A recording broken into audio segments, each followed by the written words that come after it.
जीवन तो निरंतर चलने वाली प्रक्रिया है, सतत, चाहे गर्भ के अंदर हो, चाहे गर्भ के बाहर। परंतु गर्भ के अंदर का जीवन कुछ अलग तरह से होता है। दो कोशिकाएं मिलती हैं तो फिर वहां पर जीवन की प्रक्रिया आरंभ होती है। हम मनुष्य में जो जन्म की प्रक्रिया है, वह जन्म की प्रक्रिया पिंड से होती है, अर्थात हम पिंडज की श्रेणी में आते हैं। बाकी जितने गाय भैंस आदि चौपाए हैं, वो भी सारे इसी श्रेणी में आते हैं। और इनमें पिंड का निर्माण कैसे होता है?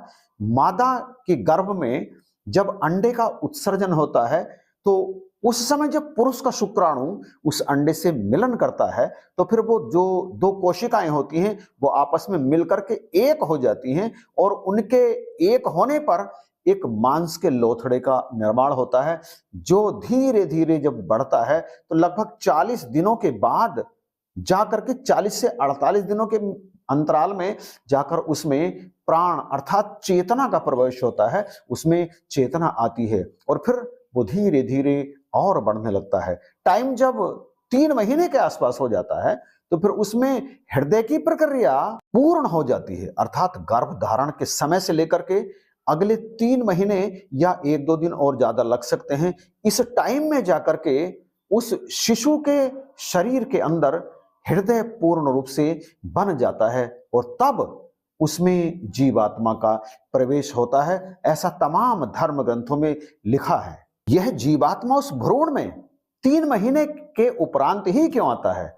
इसका सीधा सीधा कारण यह है क्योंकि 3 महीने पूर्ण होने पर ही हृदय का पूर्ण रूप से निर्माण हो पाता है। और ये जो जीवात्मा है हृदय में ही तो रहता है। यहां पर आप कठोपनिषद के इस मंत्र के माध्यम से समझ लीजिए। और जैसे ही उस भ्रूण में जीवात्मा का प्रवेश होता है, जीवात्मा को अपने तमाम पुनर्जन्मों की याद आ जाती है, पूरी स्मृति, क्योंकि अनकॉन्शियस माइंड तो सदा ही उसके साथ होता है। उसके सूक्ष्म शरीर में तो सारी यादें उसे पता होती हैं और वो पिछले तमाम जन्मों के कष्टों को, दिक्कतों को, परेशानियों को याद कर कर के विचलित होता है।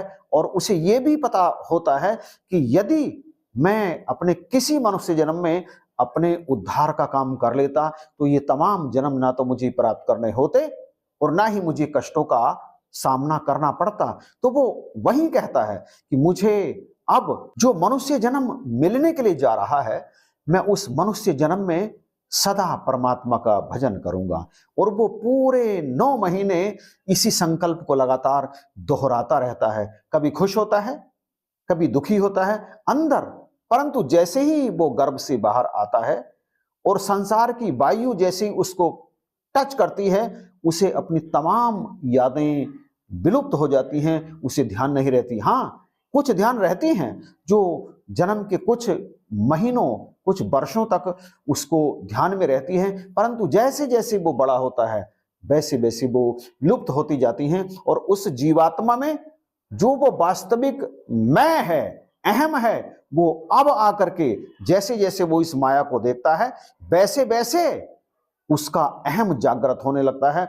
वो जीवात्मा पूरी तरह से मैं में तब्दील होने लगता है और इस संसार के चक्र में फंसकर फिर से उसी पुनर्जन्म को प्राप्त करने वाले कर्मों को करना आरंभ कर देता है। प्यारे भाइयों बहनों, यहां वीडियो में आगे बढ़ने से पहले एक बात को समझना बहुत जरूरी है कि जैसा कि संसार के आम जन समझते हैं, कई कथावाचक भी, कई धर्म गुरु भी इस बारे में कहते हैं कि गर्भ में शिशु को बहुत अधिक कष्ट होता है, तो आप इस भ्रम से बिल्कुल बाहर निकल जाइएगा।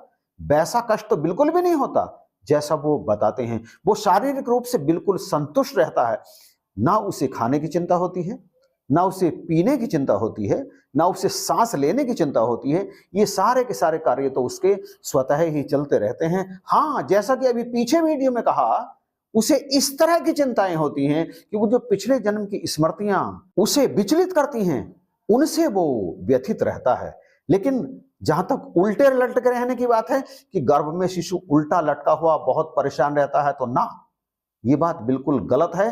साइंटिफिकली प्रूव्ड है कि गर्भ में शिशु उल्टा नहीं लटकता। वो जो इसकी उसकी स्थिति हमें दिखाई देती है वो वास्तव में उल्टी स्थिति नहीं होती, वो उसकी सीधी स्थिति होती है। हाँ, इस बात का प्रमाण यह है कि यदि कोई शिशु उसके पैर यदि नीचे को हो, गर्भ के मुंह की तरफ को उसके पैर हो, वो डॉक्टर के पास ले जाएं, तब डॉक्टर कहते हैं कि बच्चा उल्टा है। यदि सिर नीचे को हो तो फिर कहते हैं कि बच्चा सीधा है। गर्भस्थ शिशु का सिर नीचे होना ही उसकी सही स्थिति है, गलत नहीं है। गर्भस्थ शिशु के यदि पैर नीचे को हो, जैसा कि पहले कहा, तो उस स्थिति को कहा जाता है उल्टा। ये बात साइंस से भी प्रूव्ड हो चुकी है और महान वैज्ञानिक अल्बर्ट आइंस्टीन ने भी इसके बारे में अपना स्टेटमेंट दिया था तमाम शोध के बाद। और रहा सवाल यह है कि क्या गर्भस्थ शिशु का जीवात्मा और उसकी मां का जीवात्मा अलग अलग होता है अथवा एक ही होता है? तो फिर सीधा सा उत्तर है, जब शरीर दो हैं तो दोनों अलग अलग होंगे ना। गर्भस्थ शिशु का जीवात्मा अलग होता है और उसकी मां का जीवात्मा अलग होता है। अब यदि कोई यह कहता है कि शिशु में जीवन गर्भ से बाहर निकलने के बाद में आता है, तो यह बात बिल्कुल ही गलत है। कहीं से कहीं तक भी यह बात पल्ले नहीं पड़ती। आप जरा विचार करें कि जब किसी मां के गर्भ में शिशु आता है तो 4-5 महीने या कुछ और टाइम के बाद में आप उसकी गर्भ के अंदर हलचल को बिल्कुल स्पष्ट महसूस कर सकते हैं।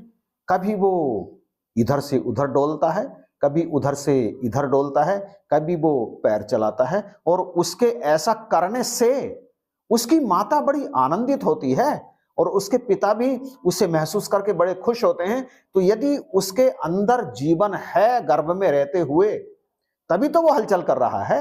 यदि जीवन नहीं होगा उसके अंदर, वो जीवित नहीं होगा, तो वो हलचल कैसे करेगा? बाहर आने के बाद यदि जीवन होगा तो फिर वो अंदर हलचल कैसे कर रहा है बिना जीवन के? ये स्पष्ट है, बिल्कुल इस बात का प्रमाण है कि उसमें जीवन है, तभी वो गर्भ के अंदर हरकतें कर रहा है।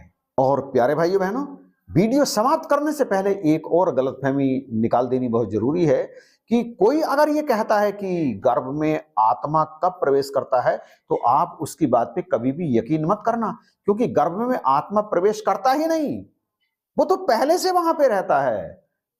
भ्रूण के आने से भी पहले, उसमें जीवन आने से भी पहले, और उसके वहां पर रहते हुए पूरे टाइम भी रहता है। और जब वो गर्भ को छोड़ देता है, बाहर आ जाता है दुनिया में, तब भी वहां पे रहता है। बाहर भीतर रम रहा, जीवात्मा नहीं, आत्मा। आत्मा तो सदा सर्वत्र समान रूप से विराजमान है। उसके होने से ही गर्भ में वो सारी की सारी प्रक्रियाएं होती हैं, शिशु के बनने की, उसमें प्राण आने की, उसमें जीवन आने की, उसमें जीवात्मा के आने की, उसमें जीव के आने की सारी प्रक्रियाएं होती ही इस कारण है क्योंकि वहां आत्मा अर्थात परमात्मा पहले से मौजूद रहता है। वो सांस भी नाल से आत्मा के होने के कारण ही लेता है, क्योंकि इसी के कारण संसार में हर चीज का अस्तित्व होता है, चाहे शिशु हो, पेड़ हो, पौधे हो या कोई भी हो। हमारी जो सांस चल रही है ना, आप जो सांस ले रहे हैं, वो सांस भी इस कारण ले रहे हैं क्योंकि आत्मा हमारे सामने मौजूद है, जिसका ज्ञान हमें सतगुरु की कृपा से प्राप्त होता है। बिना सतगुरु की कृपा के, बिना सतगुरु के दर्शन के, बिना सतगुरु का उपदेश सुने, ना हम आत्मा के बारे में जान सकते हैं सही से, ना जीवात्मा के बारे में जान सकते हैं सही से, और ना ही अपने बारे में जान सकते हैं सही से, ना ही मैं के बारे में जान सकते हैं और ना ही अहंकार के बारे में जान सकते हैं। इसलिए यदि इस जीवन का कल्याण करना है, मोक्ष प्राप्त करना है, या कोई भी ऐसे प्रश्न का उत्तर समझना है जो हमें घुमाए रखता है, तो हमें पूर्ण सतगुरु की शरण में जाना परम आवश्यक है। तो आइए चलिए इन्हीं शब्दों के साथ वीडियो को समाप्त करते हैं। आपको अच्छा लगा है, ज्ञानवर्धक लगा है, आपको कुछ संतुष्टि मिली है, तो इस वीडियो को अधिक से अधिक शेयर कीजिएगा। और चैनल पर यदि नए हैं तो प्लीज आप इसे सब्सक्राइब जरूर कीजिएगा।